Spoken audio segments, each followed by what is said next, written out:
Toi, tu préfères qui, toi? Tu préfères Mandela ou Sankara? Sankara. Malcolm X? Malcolm X. Sankara, frère. Malcolm X? Sankara. Malcolm X, c'est afro-américain. Obama ou Sankara? Sankara. Mais Sankara? large, mais large. Plus d'impact. Et Plus le King? de conviction. Martin Luther King? Ouais. Ah non, Sankara. Mais attention, Plus que Martin Luther King? Ouais, j'ai beaucoup de respect pour Martin Luther King. Même tous ceux que tu m'as cités. Hein. Les droits civiques, tout ça.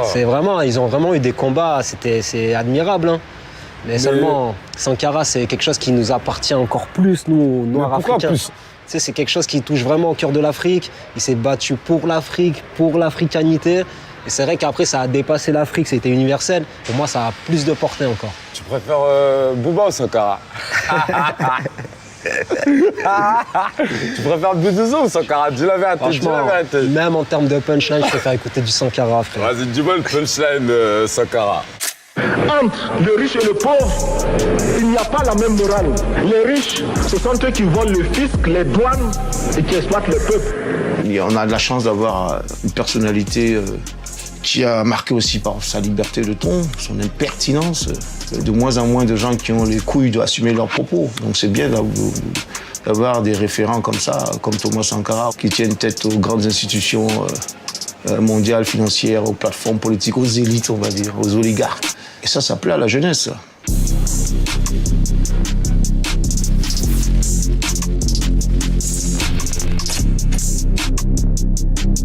Le numéro 1 et le numéro 2. Le numéro 1 était le président Thomas Sankara. Le numéro 2, Blaise Compaoré. On dit que c'est les contraires qui s'attirent, c'est la dialectique qui dit ça. Je crois que c'est exactement ce qui s'est passé. L'un complétait l'autre, un par son expression, son charisme, son éloquence, et l'autre par plus sa réserve, qui savait écouter mais qui parlait moins. Blaise Compaoré est un miroir qui reflète l'opinion de son interlocuteur. Il vous dit ce que vous voulez entendre. Mais ce n'est pas ce qu'il pense. Et Thomas, c'est le contraire. Il est direct, il est franc, il est ouvert. Et je dirais qu'il s'expose comme ce n'est pas permis. C'est bon d'avoir un homme à qui on puisse dire tout, ou presque tout. En lui laissant le soin de deviner ce que vous n'avez pas eu le courage de lui dire vous-même. C'est bon. Et c'est rare. Et c'est très rare. Et en même temps, c'est douloureux parce que ça implique sur l'autre une somme d'efforts pour jouer un rôle, être réceptif. Ils ont été pas seulement des camarades révolutionnaires, mais ils ont été véritablement des frères. En fait, ils étaient proches à un point que Blaise Compaoré, comme il avait plus ses parents, le père de Thomas Sankara, il s'était proposé de l'adopter. Donc au final, ils étaient vraiment comme des frères, presque comme des frères de sang, pas que des frères d'armes. C'était tellement une amitié fusionnelle que le jour du mariage de Blaise Compaoré, Thomas Sankara, il s'est presque senti trahi, il s'est presque senti abandonné en fait. Tellement ils étaient proches, il avait l'impression de perdre son ami. Le président Thomas Sankara a été le témoin du mariage de Blaise Compaoré. Je me rappelle de cette phrase terrible. Quand il a pris la parole, il a dit à la dame, « Madame, je perds tout dans ce mariage. Un ami, un frère, un camarade. » Donc c'est tout dit, des liens qui unissaient ces deux personnes.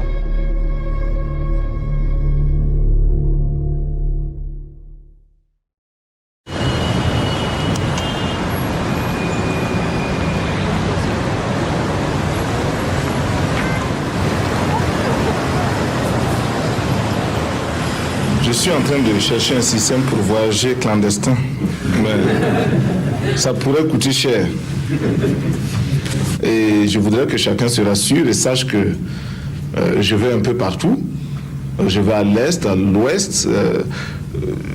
Il me manque seulement un Concorde, parce qu'il y en a qui ont les moyens, c'est tout. Il y en a qui ont le Concorde, c'est tout. Donc, on y va.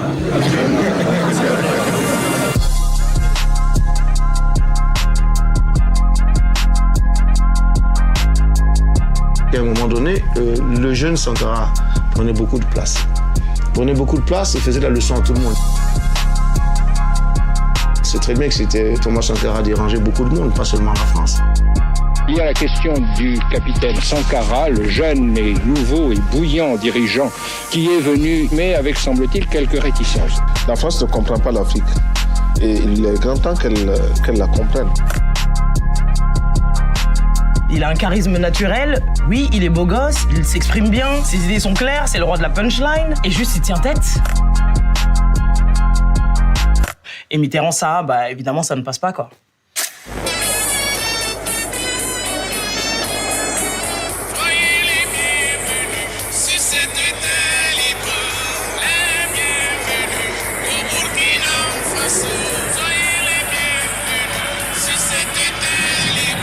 Monsieur le Président, bienvenue au Burkina Faso.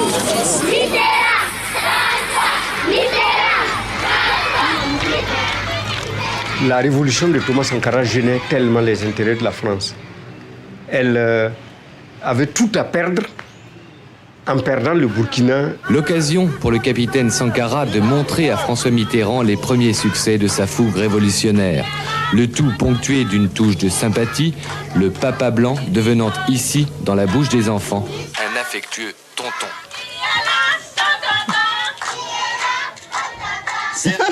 Mitterrand qui se fait appeler tonton, alors que bon... Monsieur François Mitterrand, aucune croyance, aucun livre saint, ni le Coran, ni la Bible, n'ont jamais pu réconcilier le riche et le pauvre, l'exploiteur et l'exploité. Quoi tu regardes? Le passage où Sankara il dit un petit peu ses vérités, tu vois, à Mitterrand. Nous ne demandons pas que, comme cela a été le cas déjà, que des autorités françaises viennent s'acoquiner avec des autorités burkinabées, africaines. C'est effectivement les capitalistes qui en profitent. Et nous sommes prêts pour qu'ensemble, nous luttions contre eux. Moi, ce qui me choque vraiment, c'est toute l'hypocrisie qu'il y a quand deux chefs d'État se rencontrent. Et là, on a un gars comme Sankara qui va droit au but, alors qu'il a en face de lui quand même, c'est Mitterrand. C'est quand même, c'est le chef en fait. Il a cité tous les terrains politiques sur lesquels lui il diverge avec le comportement de la France. Il y est allé avec le ton qu'on a connu, où cette formule est sortie, où il reprochait à la France de soutenir le régime d'apartheid en Afrique du Sud. Monsieur François Mitterrand, nous n'avons pas compris comment des bandits, des tueurs comme Peter Botha ont eu le droit de parcourir la France si belle et si propre. Ils l'ont taché. Ils l'ont taché de leurs mains et de leurs pieds couverts de sang. Moi qui étais à côté, on a senti l'affaissement des épaules du président Mitterrand. Mon père nous racontait ça en étant mort de rire, parce que c'est la première fois où il voit un Africain parler aux colons de cette manière-là, en s'affirmant et en lui disant « Mais en fait, moi, je vais pas suivre tes pas. » C'est clair, c'est une agression politique. Et l'autre a répliqué, comme il pouvait aussi, sans papier. Je ne pouvais pas, moi, écouter le président Sankara, et puis faire un petit compliment aimable, puis rentrer et aller me coucher et dormir. Et c'est pas un homme, c'est un homme un peu dérangeant, le président Sankara. Hein? Et non, c'est vrai, il vous titille, il pose des questions, quoi. Avec lui, il n'est pas facile de dormir en paix. Il vous laisse pas la conscience tranquille. Bon, alors moi là-dessus, je suis comme lui, hein. Il faut qu'il sache que je suis comme lui. Et il dit ce qu'il pense, je le dis aussi. Et je trouve que dans un certain nombre de ses jugements, il va plus loin qu'il ne faut. Enfin, à mon avis, hein, qui me permettent de lui parler du haut de mon expérience. Pour la France-Afrique, c'est pas le modèle qu'il lui fallait. La France veut préserver à tout prix ses intérêts. Elle se conduit exactement comme si c'était encore une colonie. On a quelqu'un en fait qui dit non. Il dit ça, cette époque-là, pour moi, en tout cas pour ma part, pour mon pays, c'est terminé.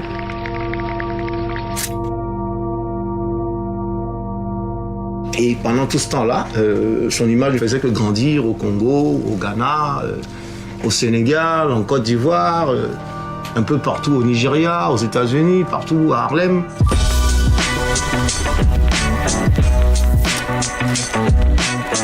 Je parle au nom de ces millions d'êtres qui sont dans les ghettos.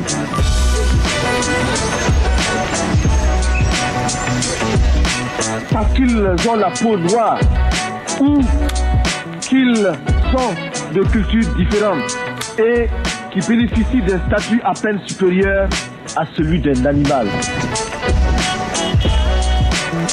Thomas Sankara avait dit à l'époque que personne ne l'empêchait, ne pouvait l'empêcher d'aller voir les communautés noires à Harlem. Et il y est allé.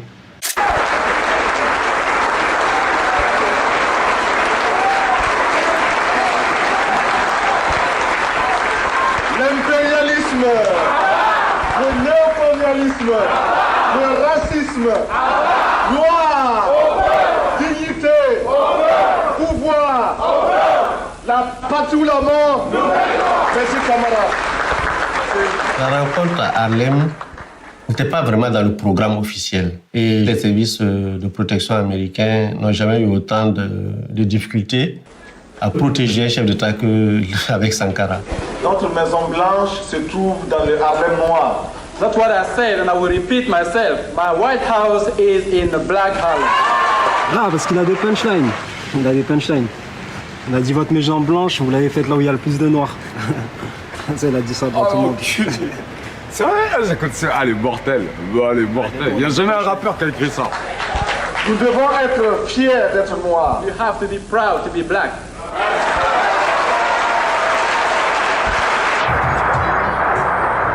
C'est l'image qu'il veut donner de lui-même. Il va à la rencontre du peuple noir américain et il veut donner cette image au monde entier que ce sont ses frères. Ils sont exploités par les Américains, ce sont des victimes, et donc il va les voir et il leur fait un discours, on va dire, anti-impérialiste. On n'est plus dans une lutte où on pense qu'au peuple burkinabé en fait.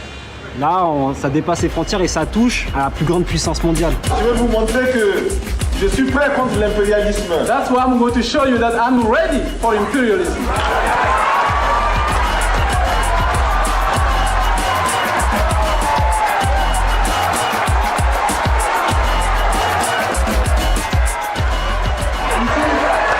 Ce sont des balles réelles.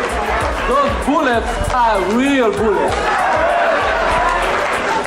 Et lorsque nous tirerons ces balles, ce sera contre l'impérialisme. Sortir son flingue en disant ça c'est pour tuer l'impérialisme, c'est une provocation inutile, mais ça fait partie du personnage et de ce qu'il veut montrer de lui-même.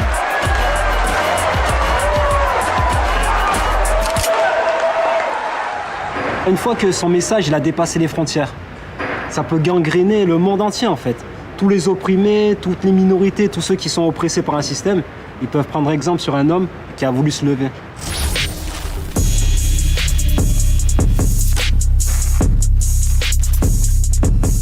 Les pays du tiers-monde ont interpellé les pays riches une nouvelle fois en dénonçant l'impasse où paraît conduire, selon eux, la stratégie de règlement de leurs dettes. Il n'est pas possible à un grand nombre de pays en développement de payer ce qu'ils doivent.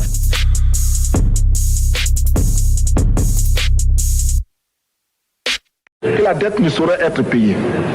Qui ici ne souhaite pas que la dette soit purement et simplement effacée? Celui qui ne le souhaite pas, il peut sortir, prendre son avion et aller tout de suite à la Banque mondiale payer. Tous nous souhaitons. J'étais là, dans la salle à Addis Abeba.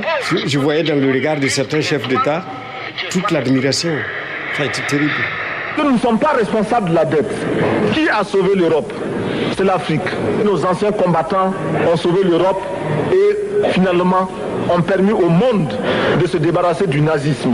C'est la dette de sang. C'est l'Occident qui nous doit. Nous ne devons rien à personne. Il n'y a pas un morceau de terre dans le monde où un nègre n'a pas sué, n'est pas mort pour que les autres vivent bien. Il n'y en a pas. Qu'on ne vienne pas me dire aujourd'hui que je dois quelque chose à quelqu'un. C'est nous qui avons servi les autres. Mais aujourd'hui, ou on s'assoit ensemble à table, ou c'est nous qui nous faisons servir. Ça suffit. Il a compris le rapport de force mondial. Il s'est dit, je crache mon venin, advienne que pourra. Je voudrais que notre conférence adopte la nécessité de dire clairement que nous ne pouvons pas payer la dette. Non pas dans un esprit belliqueux, belliciste. Ceci pour éviter que nous n'allions individuellement nous faire assassiner. Hey, bien le bonjour depuis Ouaga. Et je vous le dis, on va arrêter de vous regarder. Nous maintenant, la voie est tracée, on y va. Là, il devenait beaucoup trop big. C'est-à-dire que d'un coup d'un seul, t'es en train de dire à tous les autres pays, vous pouvez continuer de traiter avec tous ces gens, mais vous pouvez aussi dire non. Et si on est 10 à dire non, là forcément c'est sûr que la dette, on va pas la payer.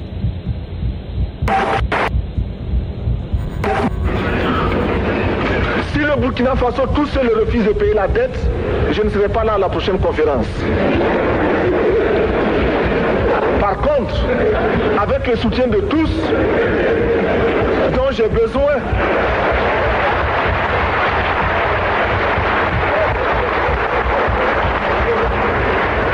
avec le soutien de tous, nous pourrons éviter de payer. Sur la dette, c'était la goutte d'eau. J'ai le sentiment qu'il a peut-être signé son arrêt de mort à partir de ce discours. Je vous remercie, Monsieur le Président. La patrie ou la mort, nous vaincrons.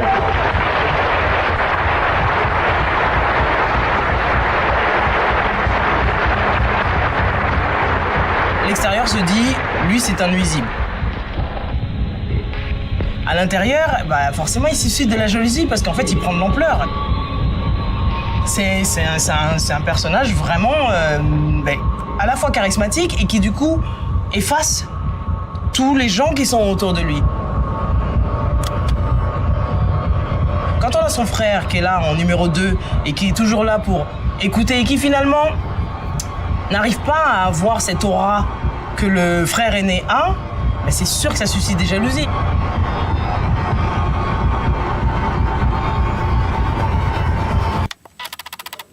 On est souvent jaloux de son frère. Hein. Et Blaise savait que Sankara, vivant, il ne pourrait jamais régner. Le jour où vous attendez que Blaise prépare un coup d'État contre moi, ce ne sera pas la peine de chercher à vous y opposer ou même de me prévenir. Ça voudrait dire que c'est trop tard et que ce sera imparable. Il le connaît tellement de choses souvent. Personne ne peut me protéger contre lui s'il voulait s'attaquer à moi. Il a contre moi des armes que vous ignorez. Donc, s'il prépare un coup d'État, il faut là être vraiment fataliste. Il faut se laisser aller. C'est imparable. C'est digne d'un roman, c'est digne d'un film, tu vois, c'est Hollywood presque. Ils auraient dû arrêter Blaise Compaoré. Ils auraient dû l'arrêter. Il y a beaucoup de personnes qui sont venues le voir pour lui dire fais attention, il y a Blaise qui est en train de comploter contre toi. Et là, Thomas Sankara, il a dit moi c'est mon ami, je le tuerai jamais. Je fais partie de ceux qui poussaient au crime.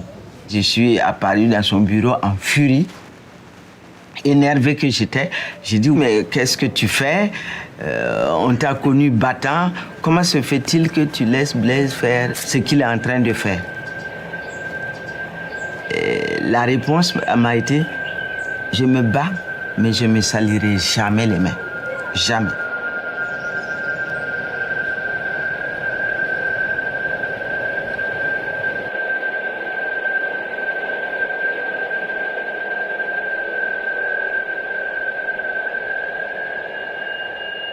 Chaque fois que je reviens sur ces lieux-là, c'est comme si c'était hier.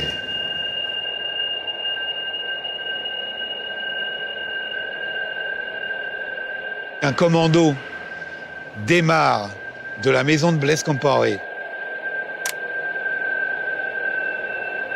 Et ce sont des hommes qui font partie de sa garde rapprochée.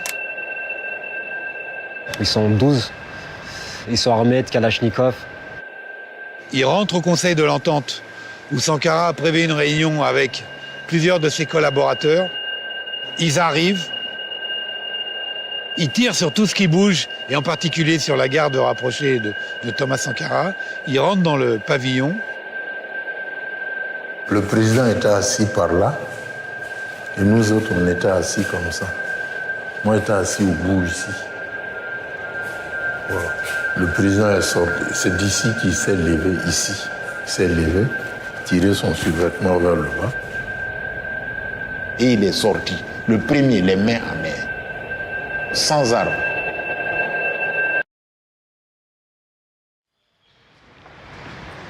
Il se fait exécuter comme ça, froidement. Il se fait buter, quoi. Il a été le premier à sortir et il a été abattu à bout portant ici. Et puis bon, ceux qui ont suivi, certains sont tombés par là, d'autres par là.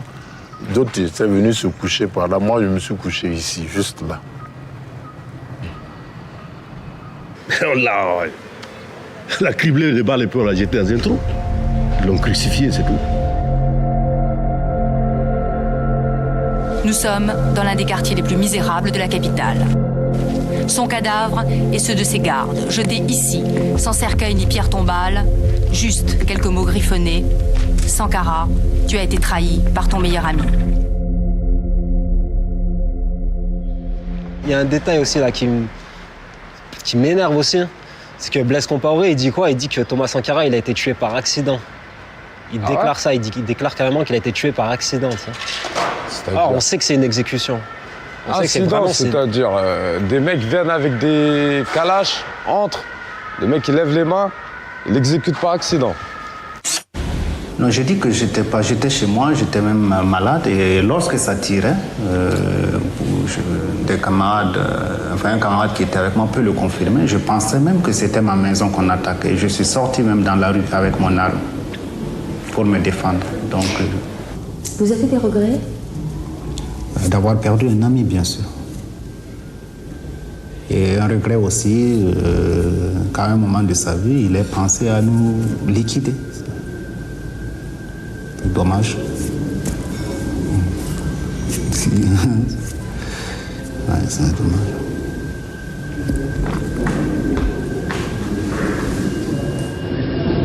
Dommage. T'as l'impression de voir un oncle qui ment, tu sais? Mais tu connais ton oncle, donc tu sais qu'il ment. C'est fou, en fait.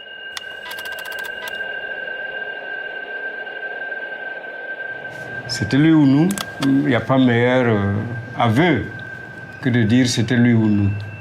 Et aujourd'hui, on veut nous dire non, il faut passer l'éponge, tout ça, c'est rien, c'est pas grave, on peut s'entendre. Non. Quelques jours avant, Thomas Sankara et Blaise Compaoré, ils étaient en train de danser ensemble.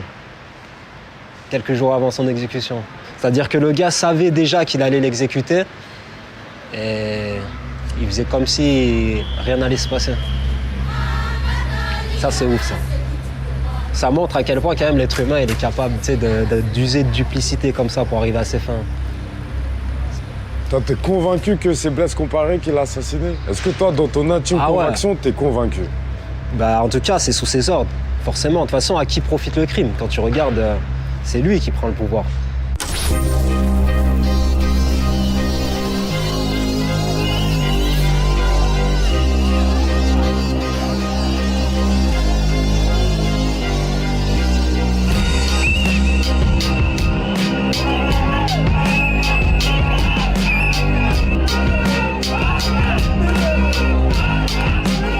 L'histoire, elle est marrante, quoi. C'est-à-dire que quand on décide de sortir Compaoré, les premières qui sortent, c'est les femmes avec leurs spatules et qui disent « tu te dégages ».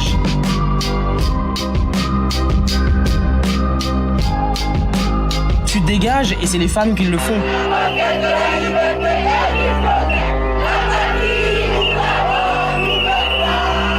Les femmes en qui Sankara avait placé à la fois toute sa confiance et s'était dit il faut absolument miser sur elles si on veut mener la révolution. Bah là, elles ont mené la révolution. En fait, elles ont juste bouclé la boucle et elles ont dit au titre tu sors. Et après, effectivement, toute la jeunesse a repris et c'est comme ça que Compaoré était sorti.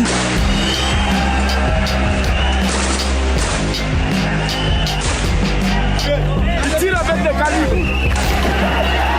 Non, non, non, non, non, non, non. En 2014, va se lever une insurrection populaire massive.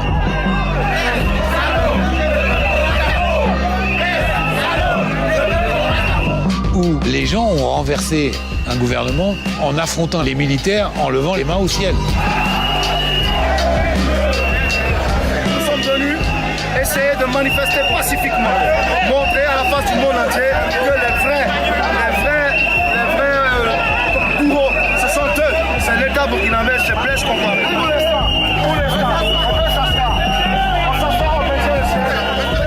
Je suis né, j'ai grandi dans ce pays. Vivre à genoux toute sa vie, c'est pas possible, c'est pas une vie. On se considère effectivement comme les enfants de Sankara. C'est avec son portrait que les jeunes défilaient dans les rues de Ouagadougou.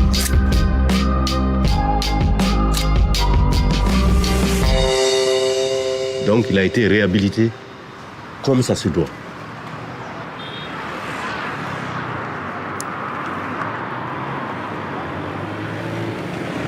Pour le peuple. Et rien que pour le peuple. Pour le peuple. Et rien que pour le peuple. Pour le peuple. Et rien que pour le peuple. Merci camarades.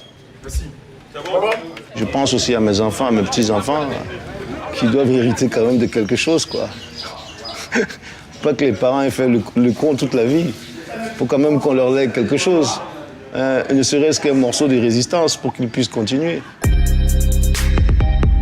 Chez nous, on dit « Nan Lara en Sara ». Si tu te couches, tu meurs. Sankara est comme une graine. Quand vous le mettez en terre, il repousse. Aujourd'hui, il est encore plus aimé, plus connu, plus populaire que sous la Révolution. C'était quand même pour dire à ceux qui ont assassiné Thomas Sankara qu'ils ont échoué de toute évidence. Et voilà que 33 ans après, on a quand même une génération qui épouse les idées de Thomas Sankara comme si elle l'avait connu directement. Je trouve que ça, c'est un triomphe, c'est une victoire. J'aime bien cette phrase. Si vous tuez Thomas Sankara, des milliers de Thomas Sankara vont naître. Wow. Punchline. T'as capté, punchline, hein? Elle est lourde, hein? Elle est lourde, hein? Wait for it. YJ Production.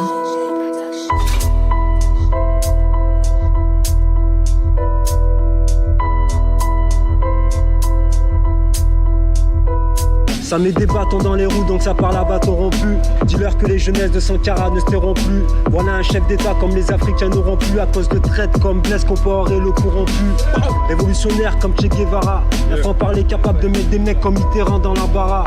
Et y a de la haine ici comme dans beaucoup d'endroits, parce qu'au pays des droits de l'homme, j'ai pas vu beaucoup d'hommes droits. Un traité derrière chaque billet, donc on voit l'Afrique spiller. Bien sûr qu'à la place du cœur, certains ont de la glace pilée. Le peuple meurt de faim pendant que l'argent est gaspillé. Donc c'est la patrie ou la mort, Thomas Sankara. Thomas Sankara. Thomas Sankara, Yali Sankara, Bercy Street Workout, on est ensemble, la suite. Ensemble, la suite. Yeah.